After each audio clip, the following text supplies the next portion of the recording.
Hardware wallets are crucial for anyone that's in the crypto space. If you're serious about holding and looking after your crypto assets, having a really good hardware wallet is crucial. And I have the CEO of Keystone joining me here, Lixin, and also the community lead for Cardano, Leray, joining me on this episode to talk through everything around the Keystone wallet and what this beautiful hardware wallet has to offer. Both of you, please, welcome to the podcast. Thank you. Thank you so much for having us, Pete. Now, I'd like to get a little bit of an introduction from both of you so we know a little bit about your background and who we're talking to with here. Lixin, can we start with you first? Can we find out a little bit about your background, how you got into the crypto space and how Keystone started? So I first came across Bitcoin back in 2009 when I was in college. I came across the white paper of Bitcoin, but I was not convinced by the white paper at that time because I think the whole assumption is so ideal that maybe the consensus won't be reached. So that's the first time I came across Bitcoin. And then it came to 2013. I was running my first startup with my partners, and both of them, they are graduated from Stanford University. And then one day they told me that Lixin should check out Bitcoin. And then I suddenly found that I think at that time the Bitcoin jumps from $10 to $100 at that time. So they asked me to check it out. And then I saw Bitcoin. I think, wow, this is something that I came across 4 years ago. And then I bought my first Bitcoin in 2013. And in 2017, I'm in China right now. So in 2017, I came back to my hometown, Shanghai, from Beijing, which is another company I was working for because my wife was pregnant. So for that company, that is a drone company. So I worked for that company for about four and a half years. So basically, I did the whole from 0 to 1 for a hardware wallet company, not hardware wallet, for a drone company making hardware. So basically, I did everything about product design, product development, manufacturing, board fulfillment. So in 4 years, we did everything from 0 to 1 for making a drone company. Wow. And also we sold our drones into Apple Store, offline Apple Store. So you can see our drone at that time across over 400 Apple stores worldwide at that time. So in 2017, because my wife was pregnant, so I left the company and came back to my hometown, which is Shanghai. And then I was incubated by one of the biggest miners here in China to make hardware wallet because, those Bitcoin miners, they have tens of thousands or even hundreds of thousands of Bitcoins, and they're really, really paranoid about Bitcoin. And they're not satisfied with anything on the market at that time. And I still remember that at that time, if they buy a hardware wallet from me, they will treat me a dinner to talk with me, to learn more about my background, about the company's background, about the team's background, and then let me to orally introduce the product to them, and then they can buy the product and use the product. So they're super paranoid. That's 2017. So we spent about 2 years with those Bitcoin miners here in China, but they are not a big community. And at that time, our product was very expensive. It's around $500. So it's impossible to sell their product to normal users in the West. Then for the second generation of Keystone, what we mainly did was cost down. So we make the product at $169 for our second generation. And because we came from the Bitcoin miners, so for the second generation, we were targeting the Bitcoin maximalists in the States and in Europe. So that's our second generation. And for Bitcoin at that time, there's no ordinals, there's no NFT on Bitcoin. Every people, they just stacking sats. And every day they just talk about security. They just talk about privacy. That's why we're targeting those Bitcoiners at that time. And we were very into Bitcoin community at the time. Also, our CTO was one of the co-authors of BIP 129, which is a security-related Bitcoin BIP. He was one of the co-authors. So we were very into Bitcoin. And after that, it came to our third generation. So starting from our fourth year or fifth year, we started to explore Web3. And because we did a lot of solid work in the Bitcoin community, And at that time, we were noticed by the MetaMask co-founders. That's why after we get into Web3, we were invited to get Keystone integrated with MetaMask. And then it creates our initialize our reputation in the Web3 world. And then we got into Solana. We collaborate with the top software wallet in the Solana community. And right now we're getting into Cardano. So this is the timeline of my personal experience, as well as a brief introduction, the history of the Keystone hardware wallet. Yeah. That is very cool. And I can see your product design background come in, because this thing here is a very nicely designed piece of Thank you. hardware. So I really have been enjoying it. I've been playing around with it for about 3 months now, and it's absolutely fantastic. Okay. And you Thank guys, you. like you said, are branching out into the Cardano ecosystem now. And I think that's where, Yes. Leray, you come into the picture here. And what's your role with Keystone at the moment?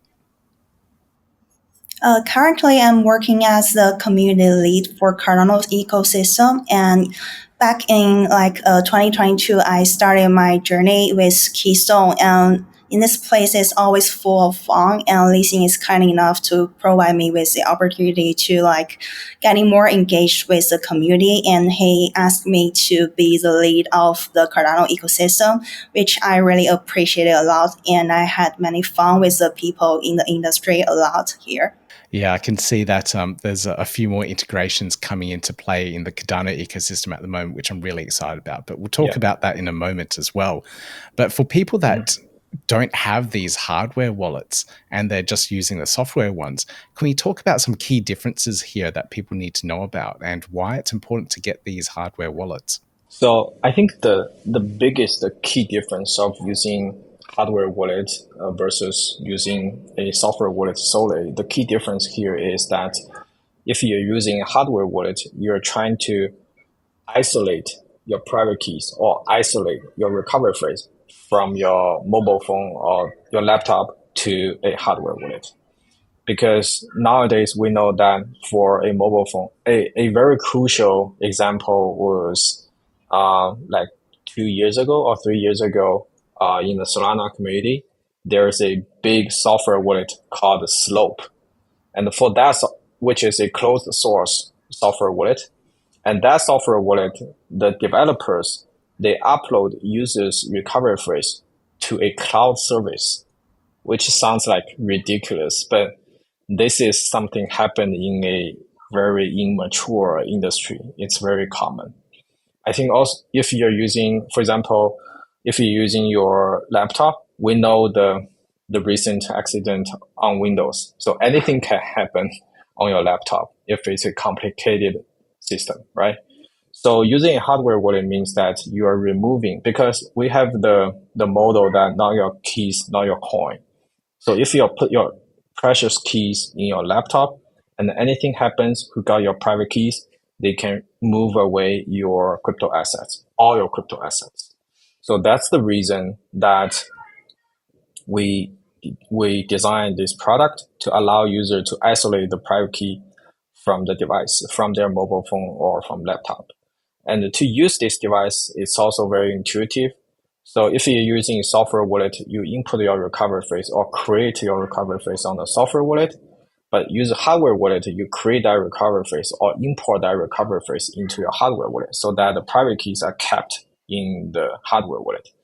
And when you wanted to initiate a transaction or any Cardano staking, Cardano voting, you just do that on your software wallet. But the software wallet will transmit the information in some way to the hardware wallet to use the private key or the recovery phrase stored in the hardware wallet to sign the transaction, and then send back the transaction to the software wallet, and the software wallet can broadcast the transaction to the blockchain, and then your transaction is valid. Either it's a normal transaction or a token transaction or staking or voting. So the key thing there is to isolate that private key, get it off your computer, whatever it is. And I've seen so many people, some of my friends, they have a Dropbox folder and a text file that says seed phrase. So that's what you want to avoid. That's the key thing. Yeah. And the that's private the keys key thing. are in these devices Yeah. themselves. So And never store your recovery phrase in any digital form. Like a picture or a Dropbox or a notebook or even 1Password.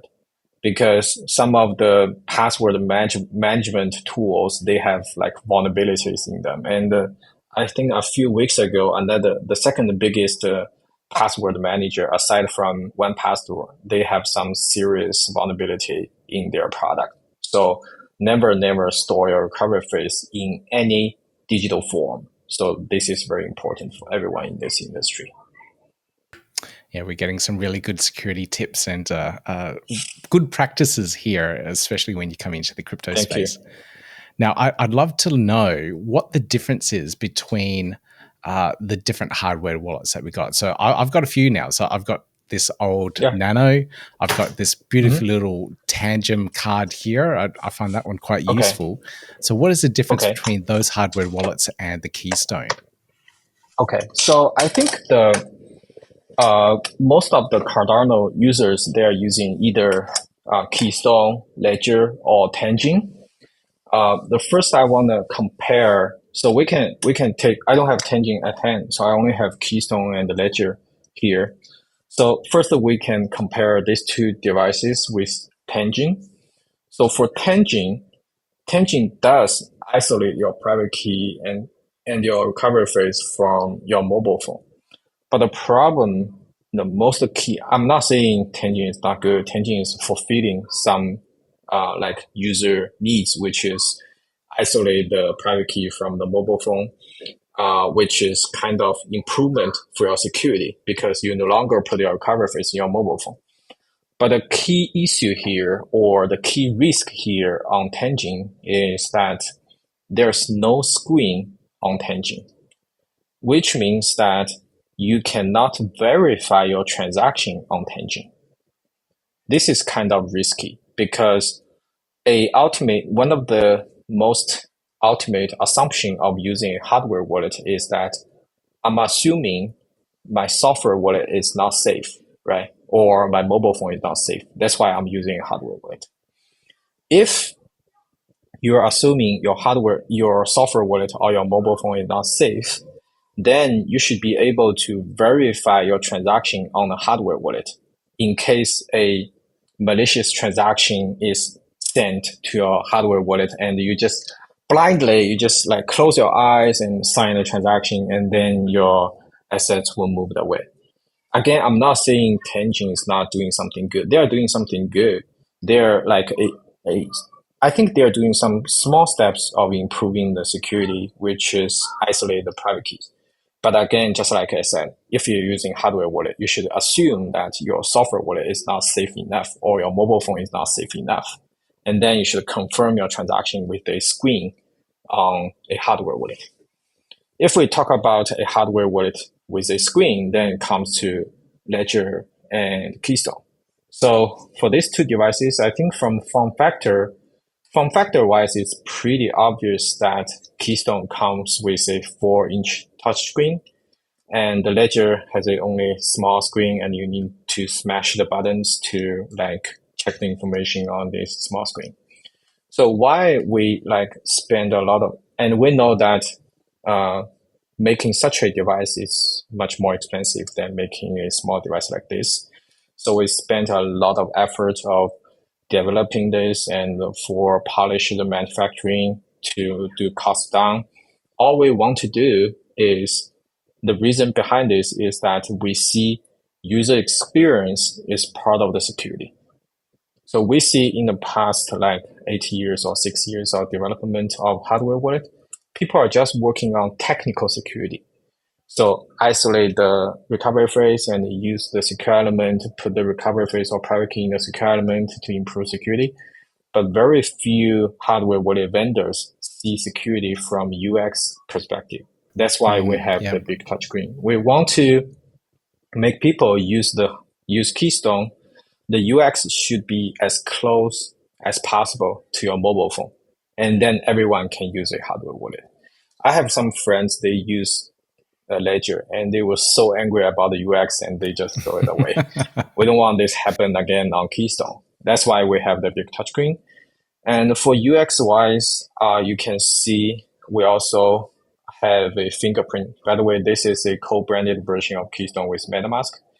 We also have a fingerprinted sensor because some people, they don't want to type in their password or their PIN code again and again, or they may use the hardware wallet in a cafe or in an airport, and then they need to avoid the surveillance cameras. So a fingerprint sensor to authenticate the transaction is very important. And also for UX wise, another big difference and big advantage I want to mention is that with Keystone, you can hold 3 recovery phrases in one Keystone. Oh. 3 recovery phrases. Did you notice that? I did not you can know have that. 3 recovery phrases. Yeah, you can have 3 recovery phrases in this, and you can access these 3 wallets with different PIN code. So different PIN code, you can use different wallet. Then you can have one wallet for like your Bitcoin, one wallet for your Cardano DeFi, your Cardano staking, one wallet for Cardano meme coins or Cardano NFT, which are the assets that you interact more often. So just put your assets in different basket. That's also another way of improving your security. So we have all this kind of product design.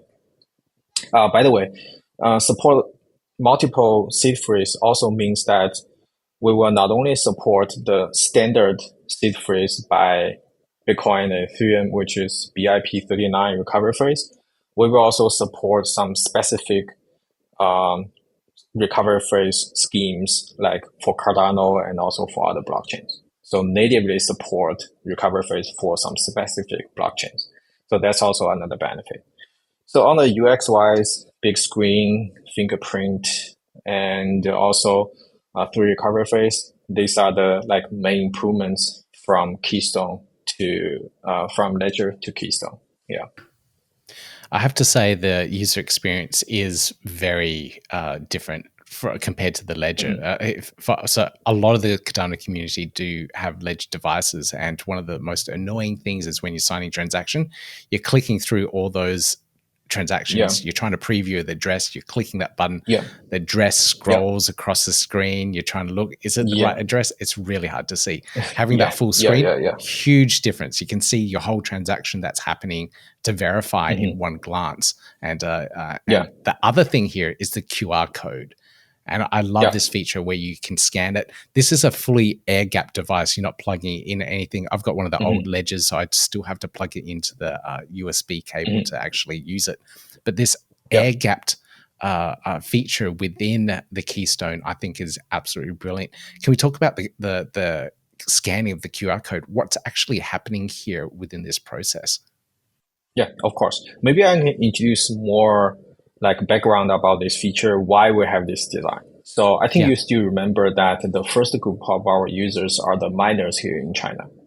So when we designed the first generation for those Bitcoin miners, as they are super, super paranoid, I asked them one critical question, which is, what's the most anxious time when you're using Ledger? So they told me that the first anxious moment was that they tried to input their recovery phrase into Ledger, which is kind of terrible, the UX. They're super paranoid when doing that. And after that, they're okay because they just put Ledger in their safe or in a deposit box. It's super safe. The second most anxious time is when they're plugging their Ledger into their laptop, because also Ledger is closed source. So they don't know what's going on. They don't know what's getting into that laptop, what they're getting out of their Ledger device. They're super anxious about that. That's why we have the idea of the QR code data transmission. Just like I said, if you use a hardware wallet, you need to set up the transaction on software wallet, send it to hardware wallet, sign, and send it back. So there's data transmission between hardware wallet and software wallet. So we use QR code. And by the way, all the QR code, they are open source, which means that you can audit. By the way, our device is totally open source because we believe that transparency brings trust. So our device is open source. QR code is open source. You can verify the QR code with any other third-party tools, and all the code, they're open source. And by the way, nothing is encrypted here for this QR code, which means that, for example, right now we have integrated with Eternal Wallet, with Typhoon Wallet, and right now we are working with Begin Wallet, Vesper Wallet, as well as Tokyo Wallet. So all these wallets, they just apply the same QR protocol, and then those software wallet can talk with Keystone to send information here to sign and send back with QR code. That's why we have the QR code design. And to enable the QR code design, you can see above the fingerprinting sensor, there's a camera here to scan the QR code. And another huge benefit for using QR code is that I'm not sure if you use Ledger through Bluetooth with other mobile phones. So the Bluetooth connection is not very steady, especially if you're in a room. There are a lot of Bluetooth devices like Bluetooth earpods, Bluetooth mouse, Bluetooth keyboard, and then the Ledger's connection with your mobile phone is really, really terrible. But with QR code, everything's super steady. You scan the QR code, nothing could go wrong. Scan the QR code and then use your mobile phone to scan the QR code again to broadcast the transaction. So this is the reason we are heavily promoting the air-gapped concept of hardware wallet with QR code. Gotcha. So extra levels of security, user experience, Yep. just all a lot better. And I swear I've read articles about Bluetooth vulnerabilities as well, and devices being able to hack that Bluetooth connection.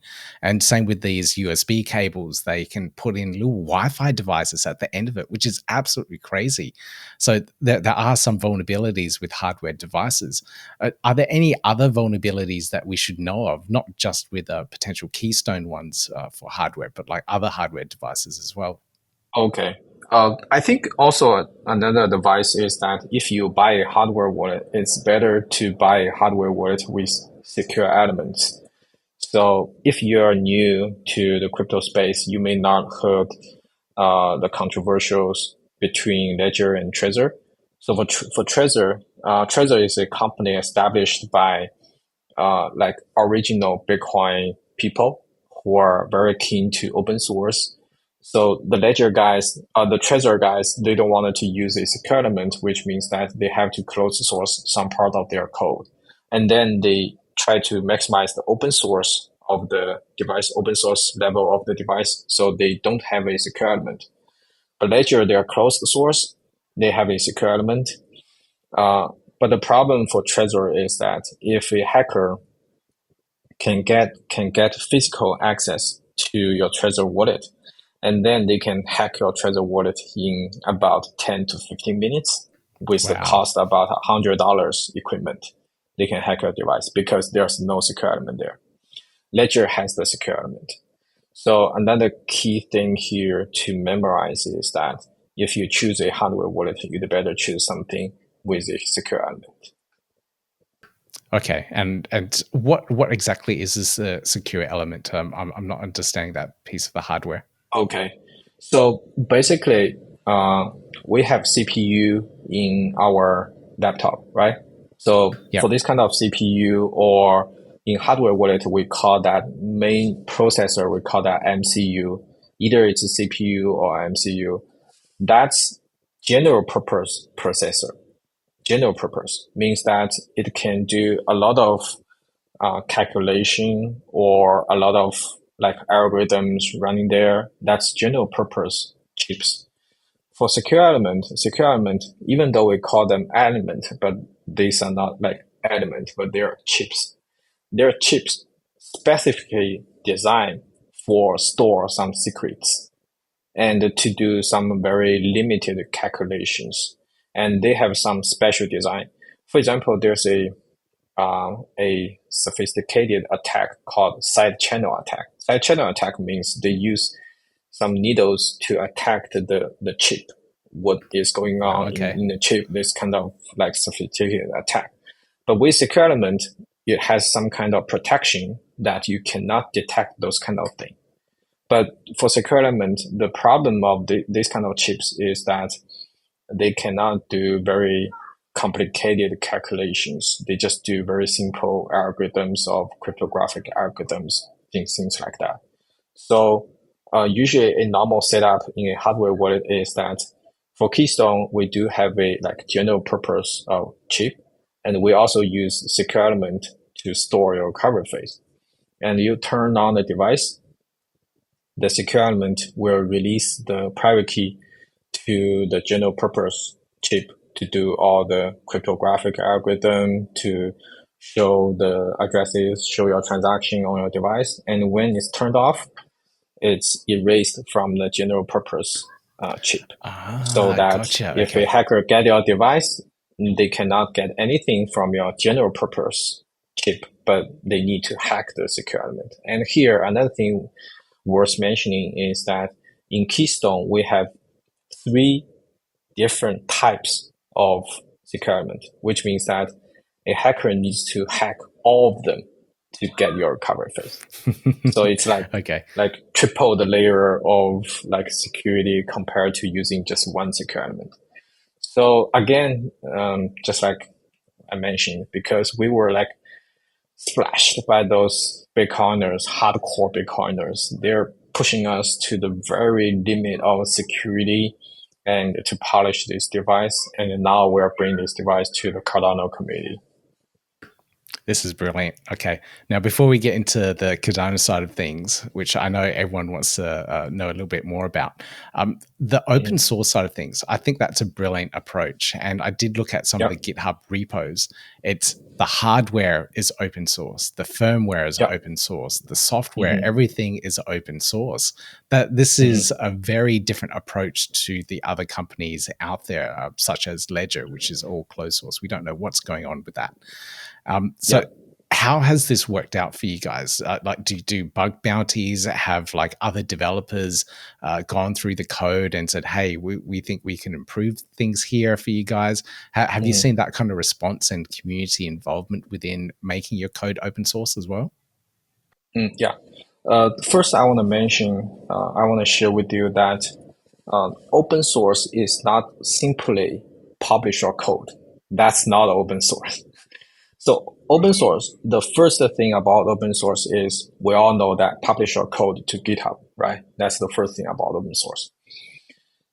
Under the hood, there are a lot of other stuff we need to do. For example, if you open source, you need to make sure that your code quality is very high. Otherwise, people will criticize, oh, you're writing some shitty code and you're blamed by the, there are a lot of beef between those developers. So you need to like set a very, very high standard for your code quality. That's the first thing. The second thing is, if you're open source, you cannot hide anything. Which means that, for example, if you are closed source, you can hide a private key somewhere in the device to like encrypt something. But so what I want to say is, if you're open source, your whole security assumption of the device is totally different. You need to open everything. There's no secret, which means that you have a much more robust like security setups from like architecture level of the device, not only hardware, but also software. So this is also a difference. The third difference is that there's a saying in the security world is that secure through obscure, which means you hide something, then you're more secure. But for us, you cannot hide anything, which means that you need to do the most solid code auditing. So usually a company, if they release a software wallet, they just do one audit with one company. So we did 3 audits with 3 companies. And also we are not only like one-time audit. For example, if we release a key feature, and then for this feature, we will do continuous auditing with that audit company. So if you're a hardware wallet, by the way, here, I don't want to criticize anyone, but for some software wallet. And another reason that a lot of software wallet, they keep closed source is that if you keep closed source, you can run faster, which means that you can develop new features faster because you can like just do simple patches to your old code to add a new feature.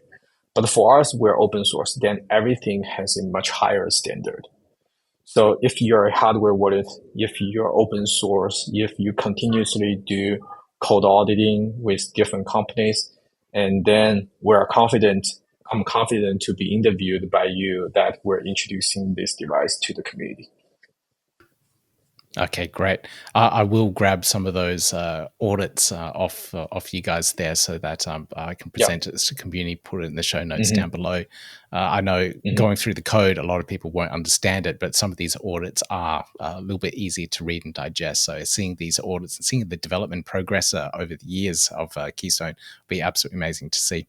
Also, I want to mention that because we were from the Bitcoin maximalist community, they have a request for the hardware wallet, which is they call them off-the-shelf design. Off-the-shelf means that they can buy the chips, the components, the electricity components from the electricity like gadget store. And then they can wire those components together and burn our firmware into the device. So this is called off-the-shelf design. Yeah, really. Some they want that. Yeah, they want that kind of level of like. They want that kind of level of openness. Yeah. Wow. So then they can trust you. They can trust you. Otherwise, no. If so, in the Bitcoin maximalist, very very few people they are using Ledger. If they use Ledger, they most likely they will use Ledger as part of their multi-sig setup. So they use Ledger plus Keystone, maybe Trezor or other hardware wallet as a combination for the multi-sig, but they barely use just the Ledger for all their Bitcoin. It's impossible for those Bitcoin maximalists. Okay. Wow. Okay. This takes it to a whole new level. I don't know very many Bitcoin maximalists myself, but it's good to get some insights here. All right. Yeah. I am, however, a Cardano maximalist. I do hold other tokens, but Cardano clearly is my bread and butter. So how has Keystone been involved in the Cardano space? So as you have known, we have integrated with Eternal Wallet back in November 2023. Then we dived into the integration with Typhoon Wallet back in this year in May. And then we're in talks with both Begin Wallet team and the Vesper team, also Tokyo Pay. And we're currently working in the development and is closing to release with Begin Wallet. Apart from this, we are also working on several features which has been long-shouted by the Cardano community, such as voting support, signed data support, and hard fork support. And another thing is we found that all the software wallets in Cardano are using the Icarus algorithm for their wallet support. And from day one, we have used the same algorithm with Eternal Wallet. And we recently have noticed that Ledger is not following the standard algorithm, which has caused some troubles, such as when a Ledger user is importing his seed generated on his Ledger into the software wallet side, for example, Eternal or Leray wallet.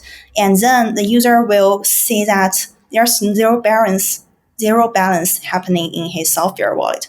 Also, it would be hard for him to transfer all his assets back and forth.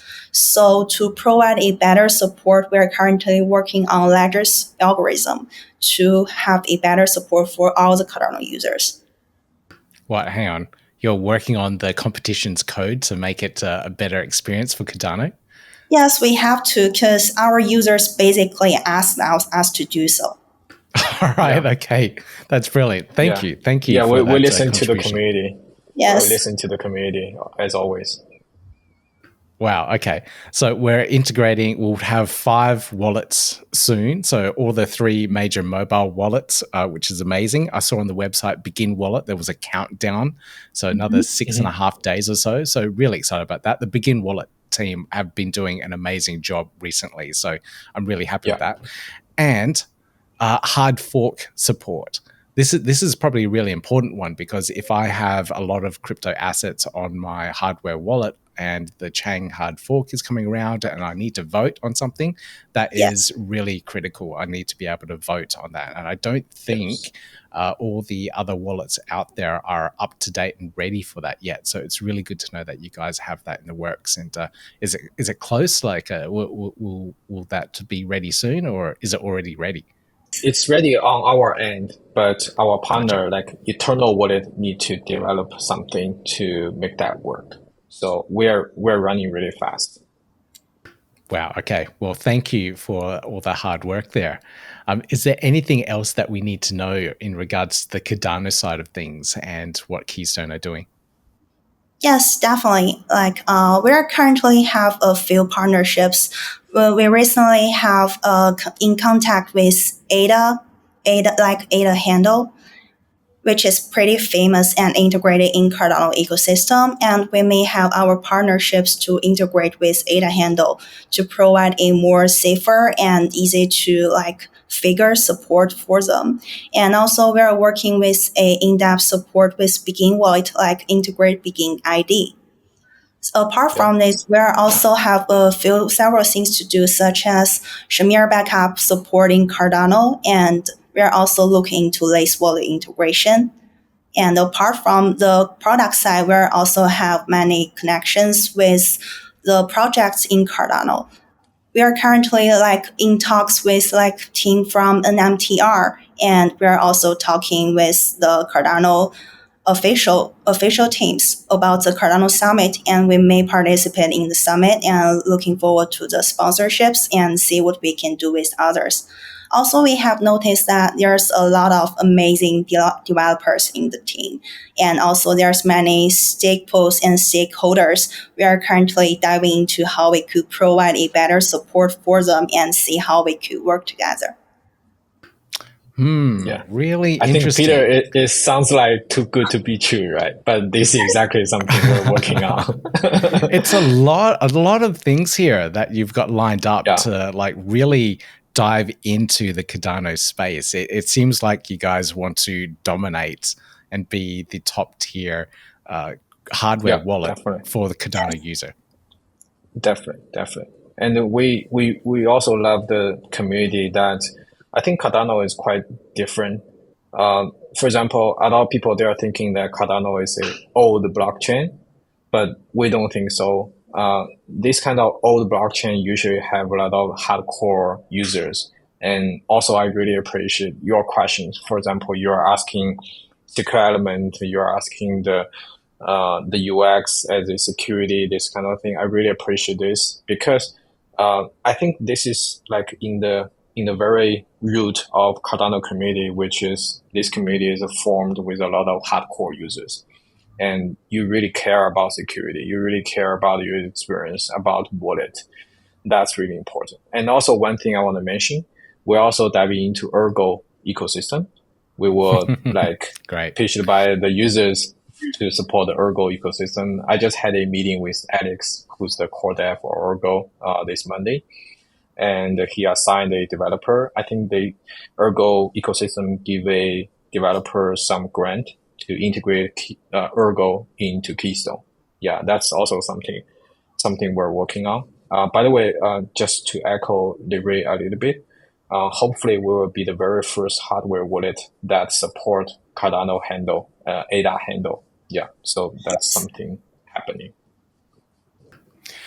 Wow. Okay. This is all absolutely fantastic, and I knew I was onto a good device when I started playing around with it, and I've got a full review coming very soon as well. So make sure, if anyone's watching this episode, make sure you check that one out really soon as well. It goes through the whole setup phase and using Eternal and Typhon as well. So make sure you check that one out. Links, references, everything that we talked about down below in the show notes. Looking forward to the Begin Wallet launch as well to see how that one all goes. But thank you so much for joining me in this episode and talking through everything Keystone. Thank you. Thank you for your time. Thank you, Pete. Thank you for inviting us.